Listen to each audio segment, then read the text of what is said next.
अकोला शहरातील नव्या उड्डाणपुलावर रॉंग साईडने होणारी वाहतूक आणि त्यामुळे उद्भवणारे अपघात हे रोखण्यासाठी जिल्हा पोलीस प्रशासनाने महत्त्वपूर्ण उपाययोजना केली आहे। जिल्हा पोलीस अधीक्षक अर्चित चांडक यांच्या संकल्पनेतून हा प्रस्ताव जिल्हा रस्ता सुरक्षा समितीसमोर मांडण्यात आला होता। जिल्हा रस्ता सुरक्षा समितीच्या अध्यक्षा तथा जिल्हाधिकारी महोदया यांच्या मंजुरीनंतर दिनांक 12 फेब्रुवारी 2026 रोजी 2 ठिकाणी स्पाइक बॅरियर बसविण्यात आले आहेत। यामध्ये उड्डाणपुलावरून नेहरू पार्क चौकाकडे उतरणारा मार्ग तसेच उड्डाणपुलावरून टॉवर चौकाकडे उतरणारा मार्ग या ठिकाणचा समावेश आहे। सदर ठिकाणी रॉंग साईड वाहतूक रोखण्यासाठी स्पाइक बॅरियर सोबतच विरुद्ध दिशेने वाहन नेऊ नये याबाबत सूचना फलकही लावण्यात आले आहेत। पोलीस प्रशासनाने स्पष्ट केले की स्पाइक बॅरियर असूनही कोणी रॉंग साईडने वाहन चालवण्याचा प्रयत्न केल्यास संबंधित वाहनाचे टायर नुकसान होऊ शकतं। याची सर्वस्वी जबाबदारी वाहन चालकाची राहील।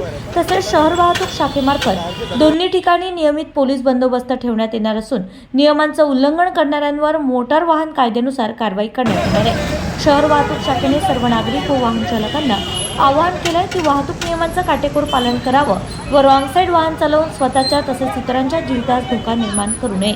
जन अभियान न्यूज मराठी अकोला प्रतिनिधी MJ गौरवे।